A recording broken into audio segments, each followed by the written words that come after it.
राधे राधे, जय श्री कृष्ण। दोस्तों, कहते हैं जो इंसान महाशिवरात्रि व्रत कथा का श्रवण करते हैं उन पर भगवान शिव की कृपा बनी रहती है और उनके जीवन के सभी दुख दूर हो जाते हैं। तो आइए हम सभी महाशिवरात्रि व्रत कथा का श्रवण करते हैं। महाशिवरात्रि व्रत में शिवरात्रि व्रत की कथा का पाठ करना बहुत ही शुभ फलदायी बताया गया है। शिव पुराण में बताया गया है कि जाने अनजाने में भी जो मनुष्य और जीव महाशिवरात्रि व्रत का कर लेता है वह शिव कृपा का भागी बन जाता है और उससे यमराज के दूत भी दूर रहते हैं। इसलिए महाशिवरात्रि व्रत में शिव भक्तों को महाशिवरात्रि की इस कथा का पाठ जरूर करना चाहिए। पूर्व काल में चित्रभानु नाम का एक शिकारी था। जानवरों की हत्या करके वह अपने परिवार का पालन पोषण करता था। वह एक साहूकार का कर्जदार था, लेकिन उसका ऋण समय पर न चुका सका।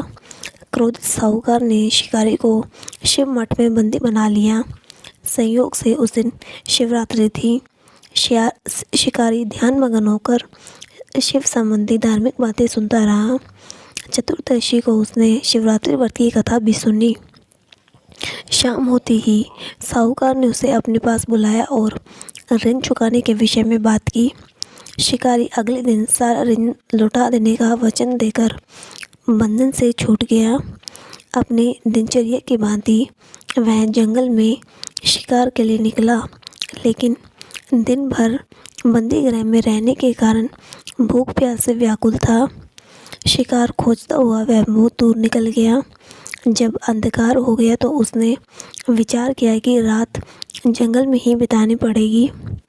वह वन एक तालाब के किनारे एक बेल के पेड़ पर चढ़कर रात बीतने का इंतजार करने लगा। बिलाव वृक्ष के नीचे शिवलिंग था, जो बिलाव पत्रों से ढका हुआ था। शिकारी को उसका पता न चला।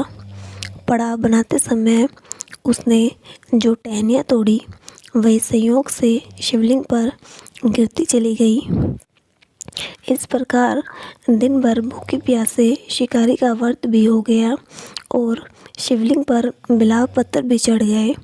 एक पहर रात्रि बीत जाने पर एक गर्भनी हिरनी तालाब पर पानी पीने पहुंची तो चित्रभानु उसका शिकार करने के लिए तैयार हो गया।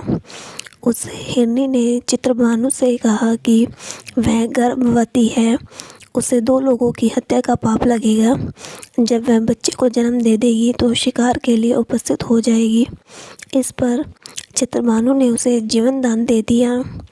कुछ समय के बाद एक दूसरी हिरनी आई। चित्रभानु उसे भी मारना चाहा। उस हिरनी ने कहा कि वह अभी अपने पति की तलाश कर रही है, क्योंकि वह काम वासना से पीड़ित है। वह पति से मिलने के बाद शिकार बनने के लिए आ जाएगी। चित्रभानु ने उसे भी जाने दिया। देर रात एक हिरनी अपने बच्चों के साथ पानी पीने वहाँ आई। शिकारी उसे भी मारने के लिए तैयार हो गया। इस पर उस हिरनी ने कहा कि वह इन बच्चों के पिता की तलाश कर रही है। उनके मिलते ही वह शिकार के लिए आ जाएगी। चित्रभानु को दया आ गई। उसने उसको भी छोड़ दिया। चित्रभानु बेल वृक्ष पर बैठ गया और बेल पत्थर तोड़कर नीचे गिराने लगा। सुबह होने वाली थी, तभी एक हिरनी आई। उसने चित्रभानु से पूछा, एक हिरन आया। उसने चित्रभानु से पूछा कि क्या तुमने 3 हिरन और उनके बच्चों को मारा है?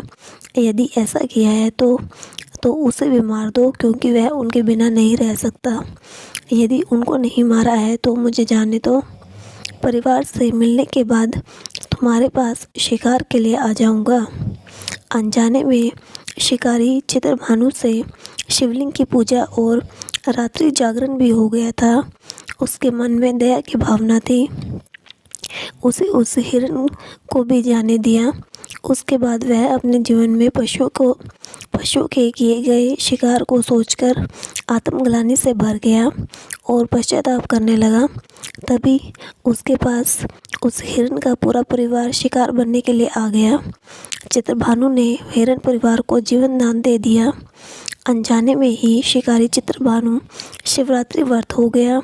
उसके पुण्य प्रभाव से जीवन के अंत में चित्रभानु को मोक्ष की प्राप्ति हुई।